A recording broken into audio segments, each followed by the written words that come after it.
नमस्ते साथियों, आपका स्वागत है हमारे education platform the classmate Gurukul पर। पिछली वीडियो में हमने बताया था कि मेंस एग्ज़ाम का क्या स्ट्रक्चर होता है, क्या सिग्निफिकेंस होता है, यूपीएससी में ये कितना महत्वपूर्ण है, उत्तर लेखन इस एग्ज़ाम में कितनी बड़ी भूमिका रखती है, इसके बारे में हमने चर्चा पिछली क्लास में कर लिया था। तो इस क्लास में हम जानेंगे कि एक संरचनात्मक और प्रभावशाली उत्तर कैसे लिखते हैं, कैसे अपनी बातों को 250 शब्दों में पिरोया जाता है।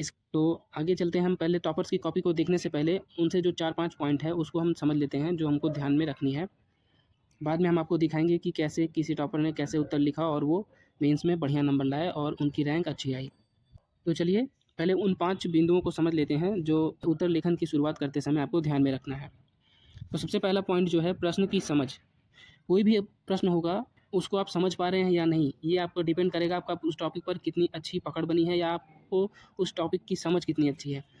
कोई भी क्वेश्चन अगर दिया जाता है तो उसको आप समझें और उस क्वेश्चन में डिमांड क्या है, वो मांग क्या रहा है, या उत्तर किस परिप्रेक्ष्य में लिखना है या किस बात को ध्यान में रखकर उत्तर लिखना है, उसको समझना बहुत ज़रूरी है। इसको समझने के बाद आपके दिमाग में उस उत्तर की फॉर्मेटिंग आनी चाहिए कि मैं अगर उत्तर लिखूंगा तो पहले भूमिका में कौन सा कंटेंट डालना है, मुख्य भाग में कौन सा डालना है और लास्ट में कंक्लूड कैसे करना है। ये बातें आपको 10 से 15 सेकंड में ही सोच लेनी है, आपके दिमाग में इसका स्ट्रक्चर बन जाना चाहिए। तो जो दिमाग में संरचना बनाएंगे उसी के अकॉर्डिंग हम जो अगला स्टेप अपना लेंगे उसमें हम शॉर्ट में और एक बेहतर प्रभावशाली भूमिका लिखेंगे, या उसका परिचय जो होता है उसको मैक्सिमम 20 से 30 वर्डों में लिखना है। यानी कि अगर हम भूमिका लिख रहे हैं तो 2 से 3 या 4 लाइन में उसको समाप्त कर देना है और कॉन्टेक्स्ट के अंदर ही उसको समाप्त करना है। तो आप उसमें परिचय भी लिख या तो परिचय लिख सकते हैं या उसको करंट अफेयर या उसकी जो समसामयिक घटनाओं से जोड़ कर लिख सकते हैं, या कोई उसको फैक्चुअल बातें लिख सकते हैं 2 से 4 लाइन में। भूमिका बनाने के बाद आपका जो मुख्य भाग आता है उसमें आपको जो प्रश्न की मेन जो डिमांड है उनको ध्यान में रखनी है। जैसे कह रहा है कि तुलनात्मक विवरण दीजिए या टिप्पणी करें, ऐसे जो बातें उसमें जो उसमें कीवर्ड दिया रहता है प्रश्न में उसको समझें और फिर देखें कि आपको किस बात पे फोकस करना है। जैसे कोई दिया है कार्डात्मक विश्लेषण करें, तो उनके कार्डों के सभी पक्षों को आपको लिखना है। जैसे कोई भी क्वेश्चन आए तो उसके जो राजनीतिक कारण हों, सामाजिक कारण हों, आर्थिक कारण हों और पर्यावरणीय कारण हों, सांस्कृतिक कारण हों, सभी कार्डों को आपको डिटेल में समझाना है।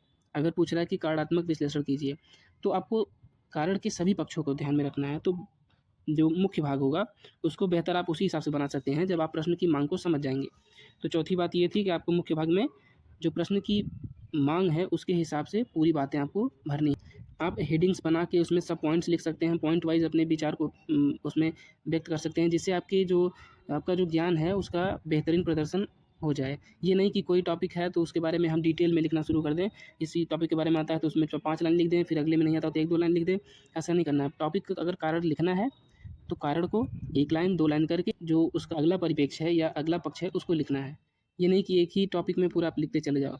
लास्ट में निष्कर्ष बहुत महत्वपूर्ण हो जाता है, क्योंकि लास्ट में आपको जो एग्जामिनर है वो आपके विचारों को परखता है कि आपके विचार क्या हैं इस मुद्दे पर। तो आपके मुद्दे पर जो विचार होंगे वो सदैव आपको सकारात्मक ही रखने हैं, कुछ नेगेटिविटी नहीं दिखानी है उसमें, क्योंकि आपको आपके विजन को, आपकी विजनरी सोच को परखता है। आप आगे चलकर देश को संभालने वाले ऑफिसर बनेंगे, अधिकारी बनेंगे, तो आपसे यह अपेक्षा रखी जाती है कि आपके विचार में सकारात्मकता होगी। तो जब भी आप निष्कर्ष समाप्त करें, ठोस निष्कर्ष और सकारात्मक सुझावपूर्ण अपने विचार प्रस्तुत करें और यहाँ पर निष्कर्ष समाप्त करें। और उसमें एक बड़ा फैक्टर आता है समय प्रबंधन। समय प्रबंधन कैसे होगा? समय प्रबंधन का सबसे आसान तरीका है कि आप उत्तर को लिखने की जो स्पीड है आपकी वो तेज़ होनी चाहिए। यदि आप तेज़ नहीं लिख पा रहे हैं तो सोचने का समय कम मिलेगा, आप धीरे-धीरे लिखेंगे तो आपका टाइम लिखने में ही चला जाएगा। आप जितना टाइम अपने आप को सोचने में देंगे उतना ही बेहतर आप कर पाएँगे। और ऐसा नहीं है कि आप आज ही स्टार्ट करेंगे तो आपका आज से ही 30 से 35 शब्द लिखना स्टार्ट हो जाएगा। ये जो समय प्रबंधन है ये आपकी स्पीड पर डिपेंड करता है कि आपको क्वेश्चन पढ़ने के बाद 20 क्वेश्चन है तो उसको कैसे बाँट देना है कि एक क्वेश्चन को मुझे 8 से 9 मिनट में ख़त्म करके अगले क्वेश्चन को अटेम्प्ट करना है। ये नहीं कि ये क्वेश्चन आ रहा है तो यही पूरा 8-10-15 मिनट तक एक ही क्वेश्चन लिखते रहें। तो ये सब आप जब लिखेंगे या टेस्ट देंगे तो आपको धीरे-धीरे ये समय प्रबंधन की कला आपके अंदर डेवलप हो जाएगी। ये नहीं कि आज ही से पहले दिन से हो जाएगी। आप जब स्टार्ट करेंगे तो आपको पहली बार में 15 मिनट 20 मिनट लग सकते हैं 150 वर्ड लिखने में। लेकिन जब आप ऐसे ही 250, 300, 400 क्वेश्चन लिखेंगे तो आपको धीरे-धीरे वो कॉन्फिडेंस आएगा और आपकी स्पीड भी बढ़ जाएगी, तो आप अपने आप टाइम का मैनेजमेंट कर लेंगे। तो जीरो से स्टार्ट करने के लिए आपको क्या करना है? अगर आप चाहते हैं कि आज ही से हम स्टार्ट करें, जीरो से स्टार्ट करें, या आपने कभी लिखा नहीं है, तो आप एनसीईआरटी से स्टार्ट कर सकते हैं। क्लास 11 की एनसीईआरटी उठाइए, 12th की उठाइए, जो टॉपिक आपने पढ़ा है उसका चैप्टर देखिए उसमें कौन सा है, फिर चैप्टर के पीछे आपको क्वेश्चंस मिल जाएंगे उस लेवल के। मतलब आपको विचार करने योग्य क्वेश्चन, ऐसे नहीं कि नॉर्मल बस डाटा फैक्टर ये सब भरना है। विश्लेषणात्मक क्वेश्चन मिलेंगे आपको जो आपके समझ को परखेंगे। तो आप एनसीईआरटी से स्टार्ट कर सकते हैं। अभी आपको हम उदाहरण के रूप में दिखाएंगे तो मैं भी स्टार्ट कर चुका हूँ, जो कि मैंने 12-13 वीडियो अपलोड कर दी है, जिसका लिंक मैं डिस्क्रिप्शन में दे दूँगा। आप वहाँ से देख सकते हैं कि कैसे स्टार्ट किया मैंने एनसीईआरटी से। उसके बाद मैंने पीवाईक्यू को टैकल किया है, फिर धीरे-धीरे हम आगे बढ़ते जा रहे हैं। चलिए देखते हैं कुछ उदाहरण कैसे आंसर लिखते हैं। तो ये टॉपर की कॉपी है, मैंने दृष्टि आईएएस की वेबसाइट से निकाला है। विवेक यादव नाम के टॉपर थे हिंदी माध्यम के, जिनकी कॉपियाँ दृष्टि आईएएस की वेबसाइट पे थी। मैंने निकाला उसको समझने के लिए कैसे एक स्ट्रक्चर्ड आंसर लिखते हैं। तो इन्होंने बिमस्टेक के बारे में लिखा है, तो उसके बारे में इन्होंने शॉर्ट में 3 से 4 लाइन में भूमिका बनाई है। आप यहाँ पर भूमिका देख सकते हैं, जो कि बहुत बेहतरीन है। फिर उसके बाद इन्होंने मुख्य भाग में बिमस्टेक की पहल स्टार्टिंग कैसे हुई, कहाँ क्या हुआ, उसके बारे में उन्होंने बताया है, और एक मैप भी बना दिया है थोड़ा सा, जो कि आपकी समझ को दर्शाता है कि आप कैसे चीज़ों के विभिन्न पक्षों को आप समझ पा रहे हैं। फिर उसके बाद उसके महत्व को इन्होंने बताया है कि आर्थिक रूप से कैसे है, सुरक्षा के रूप में कैसे उसका महत्व है, अन्य क्षेत्रों में सहयोग के रूप में कैसा महत्व है। फिर उसकी उन्होंने चुनौतियाँ भी बता दी हैं, जो कि प्रश्न की डिमांड के अनुसार उन्होंने सारे पक्षों को रखा है।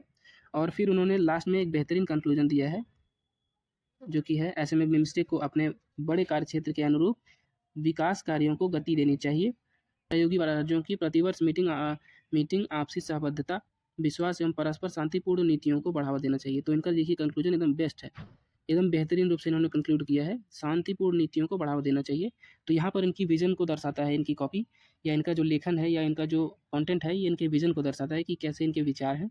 और एक सकारात्मक विचार के रूप में इन्होंने कॉपी को अपने आंसर को अपने समाप्त किया है। तो जो एग्जामिनर है उसके ऊपर बेहतरीन प्रभाव पड़ता है, एक अच्छा प्रभाव पड़ता है।